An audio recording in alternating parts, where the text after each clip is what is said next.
Hi,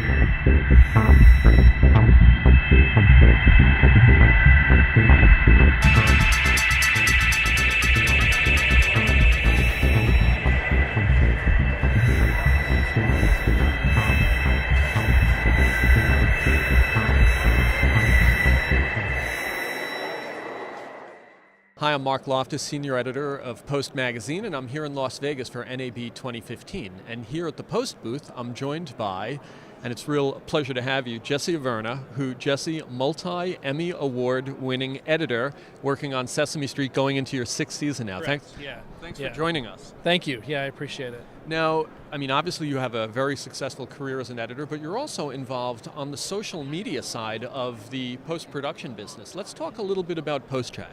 Yes, PostChat is a weekly chat on Twitter on Wednesday nights, 6 p.m. Pacific time, 9 p.m. Eastern. But it's really an uninterrupted hour where post professionals come together and can chat about a topic. Either interview a guest, or meet with the team that runs Avid, or I've sat in on a couple of them, and it could be anything from what film has inspired you, recently, to so your topics really range from week to week. And we recently had one that was shyness, how to overcome shyness. So really? We do the whole gamut, yeah. Health, everything, yeah. Yes, yeah. What do you have planned for the year ahead, and how about even at NAB? Did you guys do anything actively this year? We did. On a Sunday night, we had our post-chat meetup, which is always kind of a surreal experience. Because you're meeting people you only know by username. Yes. Yeah, people I literally chat with every day online and have a pretty good bond with, but don't know each other in real life. Where'd you do that? On Sunday we had it in front of O'Shea's Bar, in front of the Lynx, so a nice, cheap place to meet up with no frills. Like usually all the meetups at NAB include something extra, go-karting, but no, it's just a chance to hang out before the madness of NAB. And Right. How was the turnout? Very good. Yeah, I was there from 8 to about 11:30, and we had to have, in my prediction, I think we had at least around 200, and then That's amazing. Yeah. When I left at 11:30, there were still at least 30 people there hanging out. What are you hearing from some of the attendees, guys that you talk to about NAB? Are they looking for gear? Are they looking for solutions? Are they just kind of keeping an eye out on where the industry is going? And even yourself, what do you get? I think definitely people come out to see the new toys, to see the gear and our ever-changing work that we have. But I think the biggest thing, honestly, is the people. It's a chance to connect and network that we don't get any other time. So a big thing that I've seen, especially this year with in the post world, with Avid releasing hardware that is allowing Adobe and Avid to merge a little better, and then all the releases that Adobe had. I mean, everything that was of interest to me as an editor, because I'm not necessarily a camera guy, but I heard those announcements before I ever came here.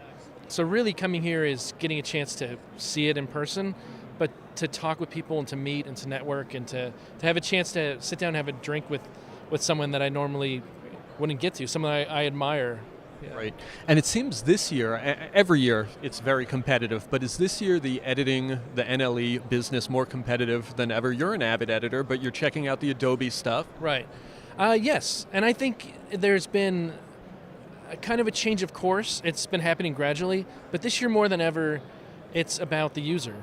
I mean, before there was definitely a pride to using one NLE over another, and I think a little bit of that's gone away, and now it's more whatever you have to use, that they want to make it easy for us. It's so the reality of a freelance editor is you could be working in Avid for one project, Adobe for another. It's rare that you get to choose what you're using. So it's becoming more and more seamless between those applications. What you see here at NAB, does it immediately affect your established workflow? Because obviously you've got something that you've been working on for a steady period now. Or is this stuff that you're looking at down the road? Since I am working in broadcast TV, it does take a little while. The ship is already moving for this season, but yeah, it educates where we'll go further. And Sesame Workshop is always very innovative, but yeah, everything in due course. Yeah, what is Sesame shooting as far as resolution and content now? What is their standard? We're 1080. We shoot 1080p. We deliver 1080i, but we're future-proofing everything in a 1080p. Some pieces we do that's not for broadcast. We'll shoot in a higher resolution and keep, for posterity. But since our main delivery is broadcast, we've been living in the 1080 world. Is it all broadcast, or are there web components these days? Yeah, there is. Yeah, some pieces are meant directly for our YouTube site or for the web, but the bulk of it, again, is for broadcast. Very cool. Well, Jesse, we want to thank you for stopping by Post TV at NAB 2015. Let's keep in touch. Yeah, I appreciate it. Thank you.